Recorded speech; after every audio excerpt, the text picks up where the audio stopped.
Alors, comment reconnaître s'il s'agit d'une différence entre deux carrés, donc pour factoriser un polynôme? Bien, tout d'abord, je dois m'assurer que c'est un binôme. Est-ce que c'est bien deux termes que j'ai? Et si j'ai deux termes, c'est de vérifier s'il y a une soustraction entre les deux termes. Si oui, il s'agit probablement, pas fortement, mais probablement d'une différence entre deux carrés et on pourra factoriser.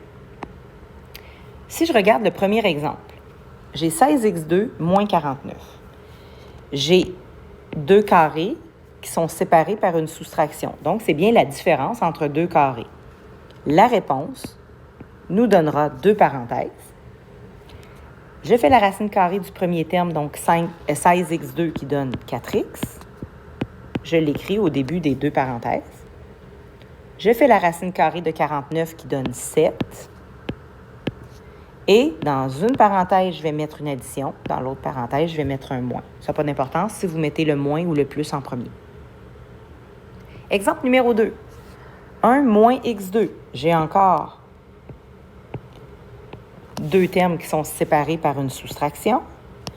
Toujours le premier. Racine carrée de 1, c'est 1. Racine carrée de x2, c'est x. Dans une parenthèse, je mets un plus. Dans l'autre parenthèse, je mets un moins. Pour ce qui est de l'exemple numéro 3, j'ai bien deux carrés de chaque côté, mais ici, c'est une addition. Il faut vraiment que la soustraction soit entre les deux termes. Donc, je vais déplacer mes deux termes pour avoir ma soustraction entre les deux. Comme par exemple, ici, je mettrais 25 en avant, qui est positif, moins 9x2. Je n'ai rien changé, j'ai juste déplacé mes termes.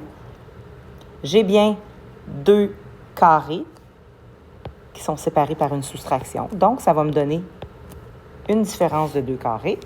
La racine carrée de 25, c'est 5. La racine carrée de 9x2, c'est 3x. J'en ai un, je mets un plus dans une parenthèse. Et l'autre, je mets une soustraction. Pour ce qui est de l'exemple numéro 4. L'exemple numéro 4, j'ai une différence entre deux carrés. 5, ce n'est pas un carré parfait, mais on peut faire quand même la différence de deux carrés. J'installe mes deux parenthèses. La racine carrée de 64x2, c'est 8x. La racine carrée de 5, étant donné qu'elle n'arrive pas à un nombre entier, je vais le laisser tout simplement comme ça, racine de 5. Dans une parenthèse, je vais mettre un plus. Dans l'autre parenthèse, je mettrai une soustraction.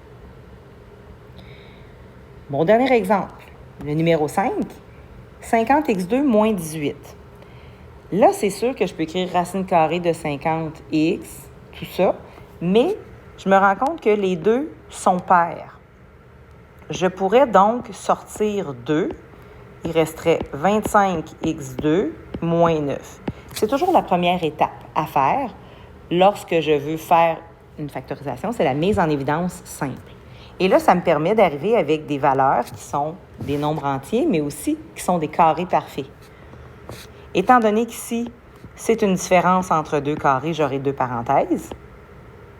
5x, la racine carrée de 25x2, c'est 5x. La racine carrée de 9, c'est 3. Un plus, un moins. Mais je n'oublie pas de descendre mon 2.